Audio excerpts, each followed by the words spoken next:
Today, we actually begin a brand new series entitled Your Integrity, Our World, Your Integrity, Our World, and I will explain the title in just a minute. And next week, I'm gonna give you our official definition for integrity for this series, but to just get us started, we kind of know what integrity is, right? I mean, integrity is the resolve and really the courage, as we're gonna discover, is the resolve and the courage to do the right and noble thing just because it's the right and noble thing. You just do the right noble thing because it's the right noble thing when it benefits you, and you do it when it costs you, because people of integrity just do the right thing because it's the right thing. That is the reward. Even when it costs you, actually especially when it costs you, those are the people that we cheer for. Those are the heroes, the people that do the right thing even when it costs them, even when there was a less costly alternative. You may be familiar, you probably are, with this phrase, structural integrity. Structural integrity is a building science phrase, and here's the technical definition: the ability of a structure to withstand its intended load without failing due to fracture or fatigue. And unfortunately, we have seen in recent days what happens when a structure is cracked and is fatigued and is not able to bear the load it was supposed to bear. We've seen the devastation when structural integrity is compromised. And what we've discovered and what you know and what you've seen throughout your life in some capacity is that the damage isn't isolated. The damage isn't isolated to the compromised beam or the compromised column, is it? The entire structure is affected because when a load-bearing structure fails, the load is transferred. When a load-bearing structure fails, the load is always transferred to and potentially overload surrounding support structures. The failure of one part impacts the failure of others because the stress is transferred and the load is transferred to other parts of the building. Now, as you would imagine, and as you can guess where we're going with this, the same is true for you and the same is true for me. The same is true for all of us, that a failure of personal integrity, adds stress to the persons around us, right? I mean, this isn't new, but this is easy to overlook, especially when we're being tempted to sacrifice our integrity, because not to is gonna cost us something, and it just seems too difficult to tell the truth and too costly to do the right thing. But a personal failure of integrity for everybody, no matter how old you are, you transfer the stress to the people closest to you and oftentimes the people you love the most. A failure of integrity of one family member, what happens? It transfers the stress to other members of the family. If you're a teacher or a school administrator, you get this. You got a straight A student, high B student, a top performer, and academically, and suddenly they just don't seem interested. They're not motivated. Their grades plummet. And your first guess is that something is going on where? At home, that's right. Some of you have experienced extraordinary marital stress, conflict between you and your husband or you and your wife, not because either of you had a failure of integrity, but because your high school student, your high school son, your high school daughter, a college son, a college daughter, maybe graduate school, maybe they're out, maybe they're married, and there's been a failure of integrity with one of your kids, and you feel the stress of that. It's connected to you, and it's creating more stress even in a relationship because you can't agree on how to respond, how to discipline, how to embrace or to stand back from a son or a daughter because of a decision they made that really had nothing to do with you, right? Companies, we've seen this. Entire companies have imploded because of the decision of a CEO or a leadership team where hundreds and hundreds of people lose their job, right? Fostering, foster parents, gosh, we've seen this up close and personal. The failure of integrity with a father or a mother or both parents, it causes kids to spiral. It creates, in some cases, generational problems, generational poverty, generational drug addiction. The point is simply this: the load, we just can't kid ourselves, the load is always, always, always transferred. That the consequences are never isolated, that your personal failure of integrity impacts some other persons. But your integrity, when you maintain your integrity, when we maintain our integrity, when I maintain my integrity, it also impacts some other persons as well. So this is a really, really, really big deal. In fact, when we think about our community and our nation, our world, our families, I don't know of anything that's more important corporately, nationally. Thus our title, Your Integrity, Our World. My integrity, our world. Your integrity, your family, your community. My integrity, my family, my world. This is one of the reasons why integrity is actually a universal expectation. And this is very interesting. This is what makes a hypocrite out of all of us. We're gonna talk about that, I think, in week 3. So don't miss week 3, because everybody loves to be called a hypocrite. If it's been a while, don't miss week 3, right? Here's the thing. We may opt for loopholes. In other words, I might look for a workaround or a loophole so I don't have to tell the whole truth, or so I don't have to be completely transparent, or so that, I'm not completely honest. I mean, we might look for loopholes, and we might make excuses when it comes to our personal decisions. But here's what I know about you. We've never met.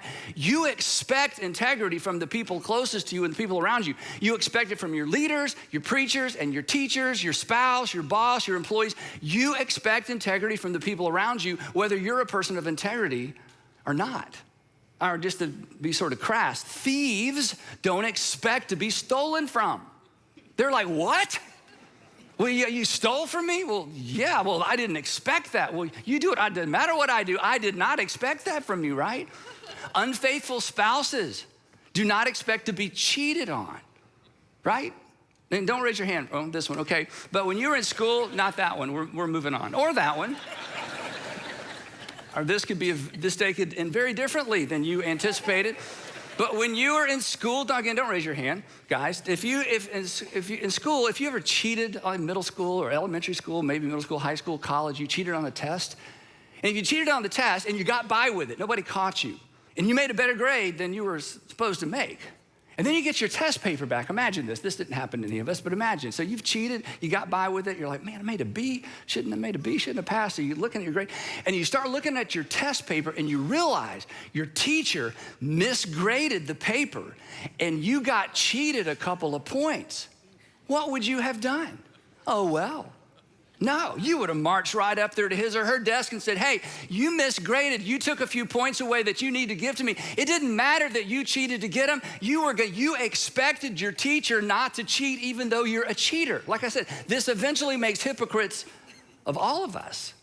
And I know this doesn't apply to any of you, but those employees that waste time at work, not us, but this happens. This happens. There are people who just, they shop online at work. They do all kind of stuff. It's crazy. Yeah, they're eating up their employer's resources, wasting time at work. And they never tell their employer, right? But when the paycheck comes out, when the hours are totaled up, when they get their check every couple of weeks, they expect for the employer to pay them exactly what they agreed to. I mean, I may cheat you at work, but by golly, if I think you've deducted something from my paycheck or you didn't count hours, I am in your face. Why? Because regardless of our personal integrity, regardless of our consistency, it's a universal expectation. It's an inescapable expectation.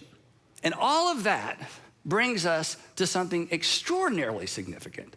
And this is a little deep. So for some of you who've been waiting for something deep, this is it, okay? This is deep. And this is what we're gonna talk about for the next few minutes, because I didn't even plan to include this in the series, but as I kind of worked through this content, I thought this is so foundational, and even though it's somewhat introductory, this is what I want to talk about the next few minutes, because this whole idea of the duplicity, the expectation we have of others that we don't even have of ourselves to some extent, it points to something so foundational when it comes to our lives and so foundational when it comes to integrity. Integrity, the whole idea of integrity, assumes an ought to, we readily appeal to, that we assume everyone around us is accountable to. Let me read that again. That integrity assumes, and that the fact that you just expect people to tell you the truth, they signed the contract, they're gonna follow through. Integrity assumes and ought to, you just ought to do that. That we readily appeal to, you didn't do what you ought to do. We need to talk about that. That we assume everybody around us is accountable to. You lied to me. You lied to me. Implication, even though we've never discussed the pros and cons of lying, I just assumed you're not supposed to lie. I mean, we've never talked about it. We never sat down before we signed the contract and said, okay, before we go through this contract, let's talk about what's right and what's wrong. You don't do that before you sign a contract. You don't do that before you enter into a relationship, because you just assume people know what they ought to do and what they ought not to do, and they're assuming the same thing about you. You lied to me. You lied to me. Well, yeah, but we never talked about whether lying is right or wrong. Well, I just assumed you know you're not supposed to lie. Now, I didn't decide lying is wrong, and you didn't decide lying is wrong. Everybody just knows, don't they? I mean, here's something you rarely hear. I hope you've never heard this. I'm not suggesting you say this, but here's something we rarely hear. Yes, I lied to you, so what? Like, why are you making such a big deal out of this? But if there is no objective outside of us sense of justice, injustice, right or wrong, think about this. Why make an excuse for our behavior? I cheated. Yeah, I cheated. So what? What's the big deal? Yeah, I lied to you. Yeah, well, why are you making such a big deal out of that? What we usually hear is, I didn't lie. I didn't lie. Implication, lying is wrong. I didn't lie. So we're going to talk about this next time. We lie about lying so people won't think we're liars. Let me go over that again. We lie about lying because we don't want people to think we're liars because we know there's something wrong with being a liar even though we did it anyway. Somehow we just know, right? Now what we might hear, what probably all of us have said at one point is, now the reason I lied is, let me tell you why I lied. But why not just decide lying's not wrong? It'd be a lot easier. Then you don't have to make excuses. You go, yeah, I lied. Yeah, I cheated. Yeah, I was unfaithful. Why are we even talking about this? I mean, come on. You're holding me to an account. You're holding me accountable to a standard you just made up. Somewhere along the way, you just decide lying's wrong, cheating's wrong, unfaithfulness is wrong. You just made that up. That's your standard. That's your truth. That's not my truth. You can't hold me accountable to a list of things you just made up. Besides that, we never went over them.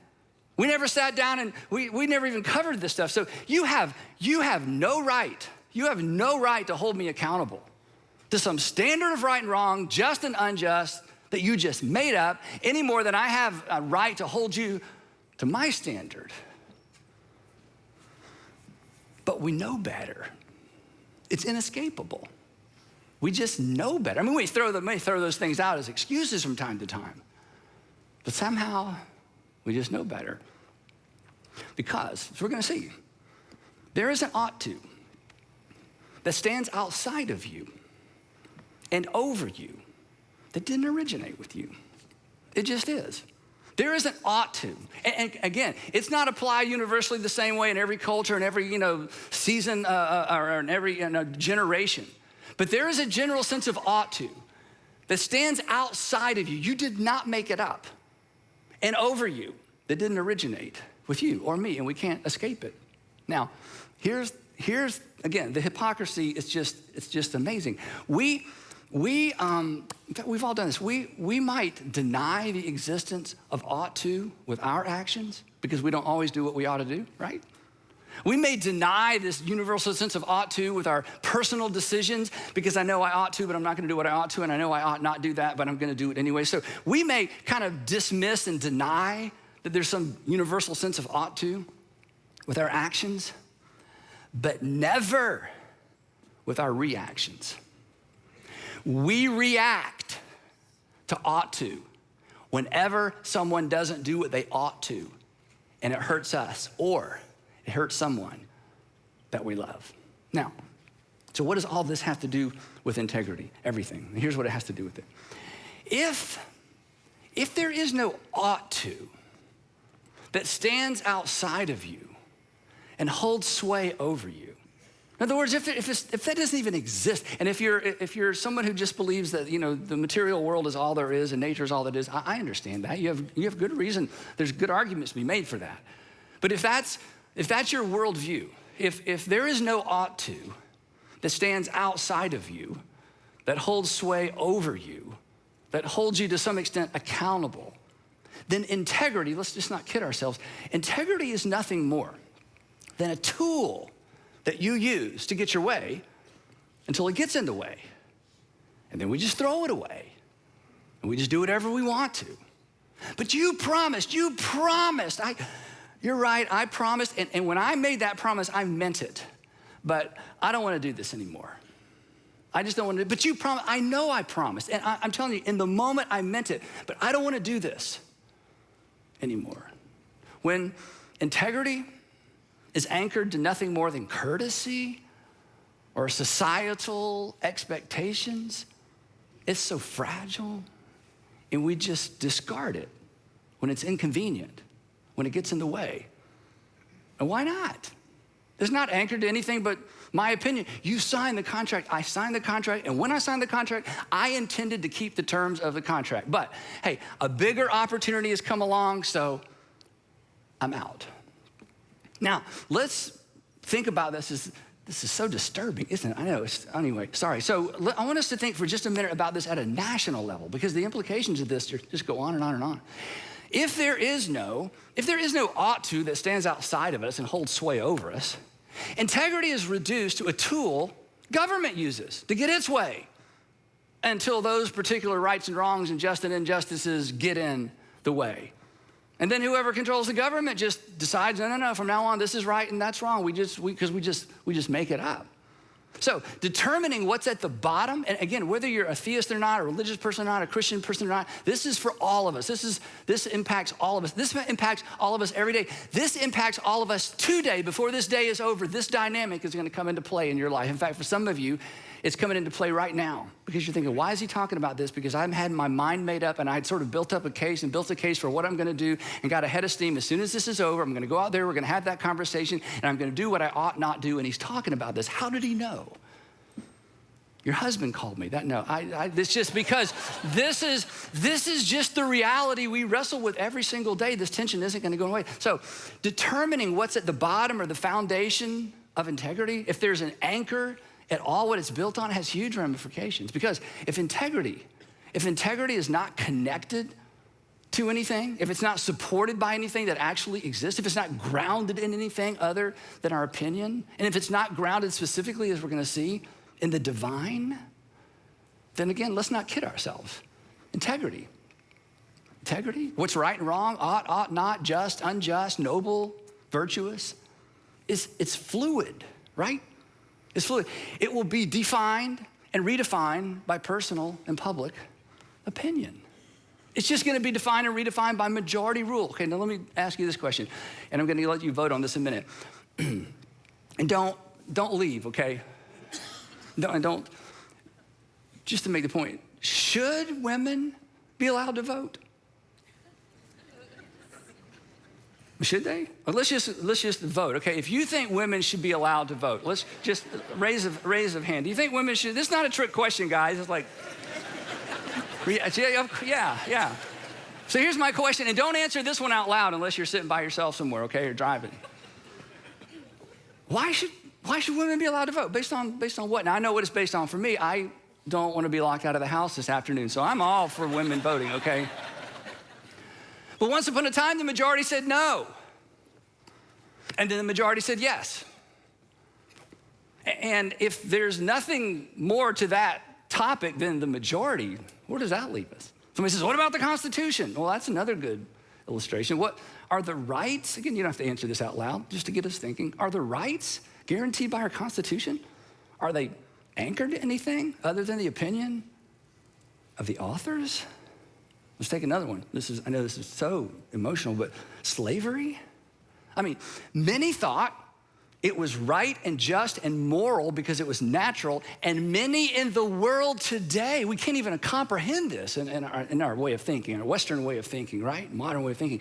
But many in the world today think it's right, it's moral, it's just, and it's natural that some people were born to be ruled and other people were born to rule. It is as natural and as clear to them as the opposite is clear to us.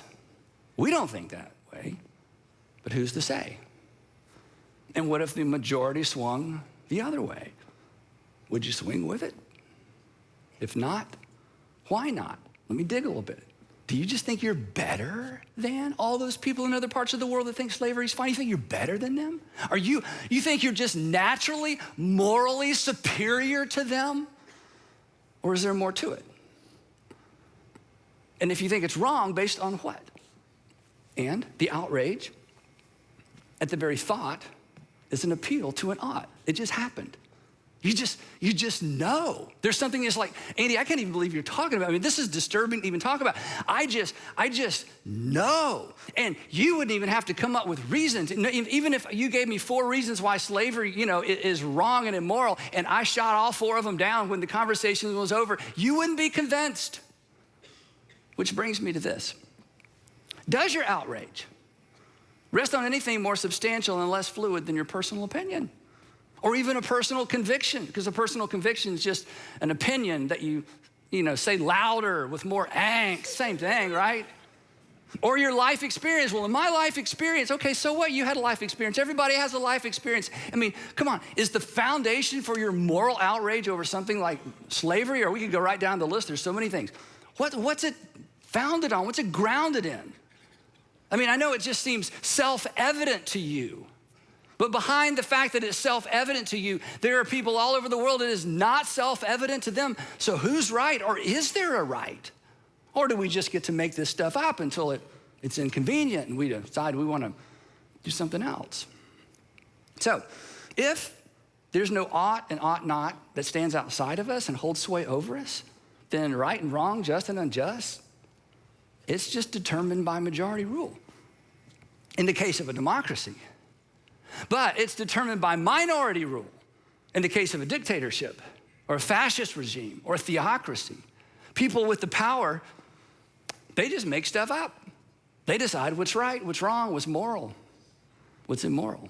But it's even worse than that, okay? It's even worse than that. And you're thinking, how could it be worse than that? In fact, just say, how could it be worse than that?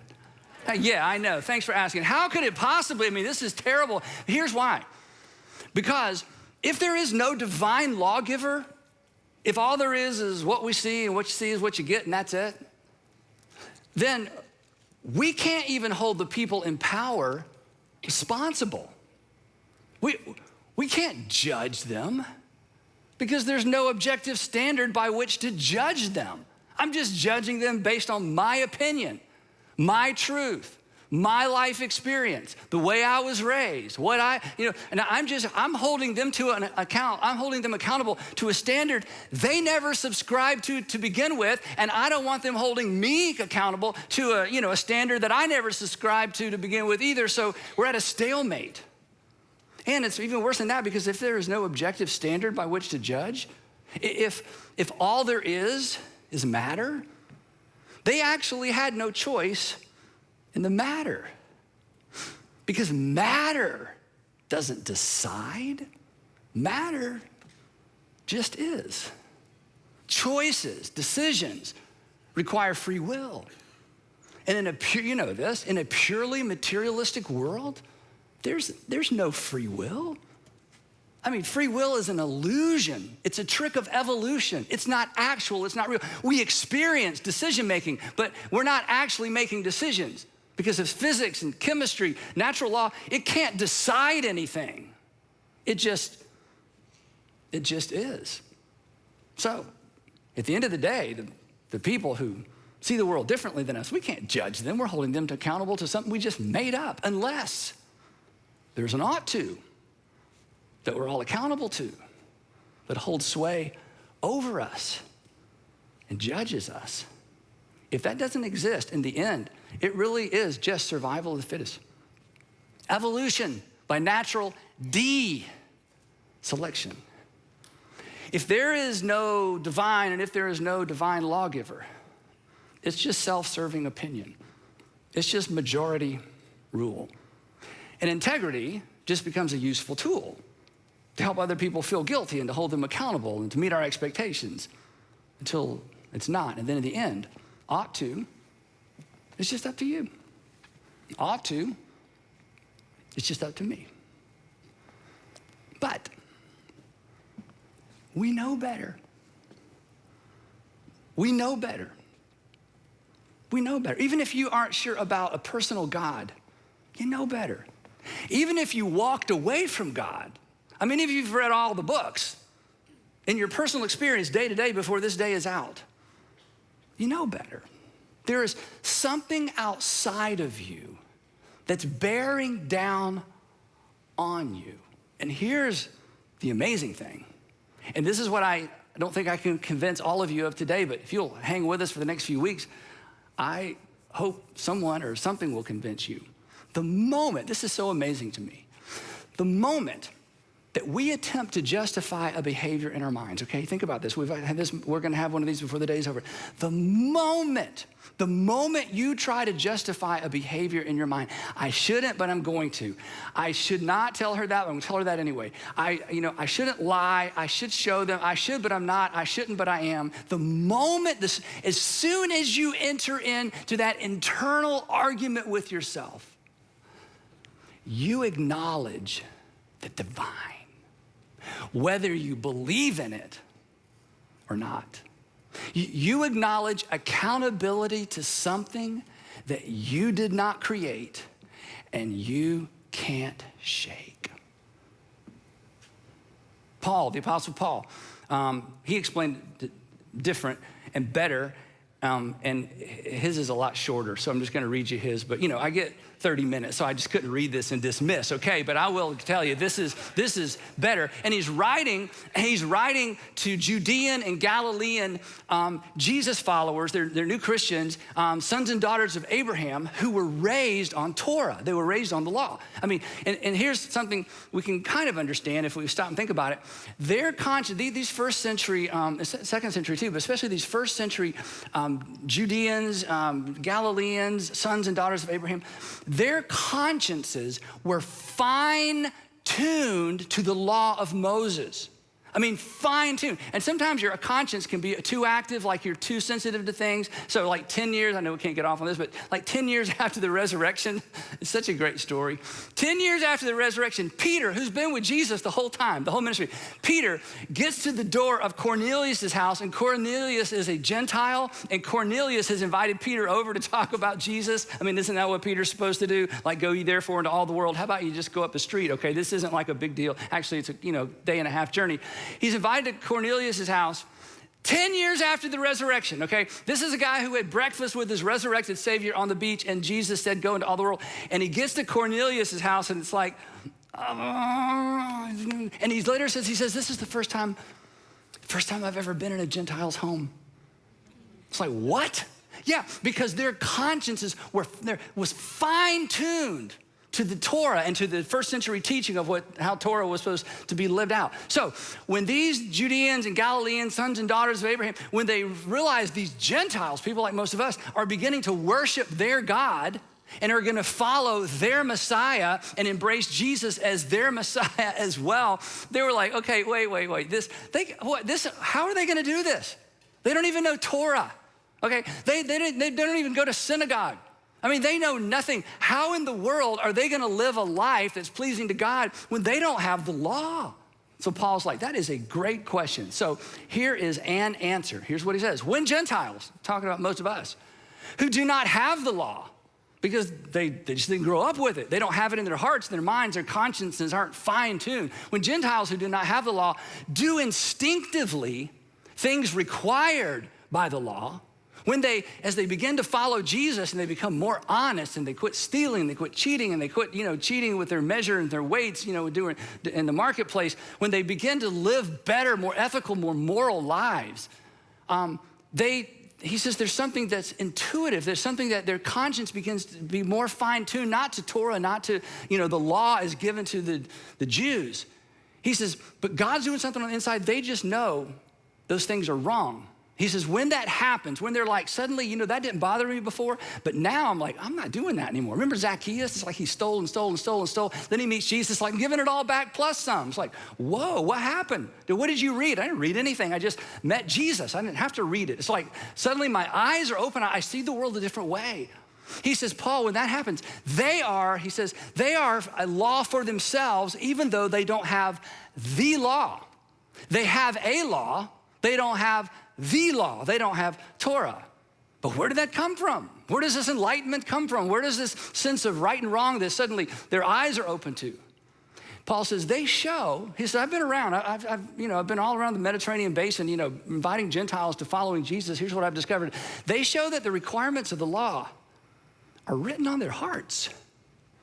They show that the requirements of the law, not the sacrificial law, the how you treat other people law, The law are written on their hearts. Their consciences are starting to get fine-tuned to the divine law of God that's for everybody.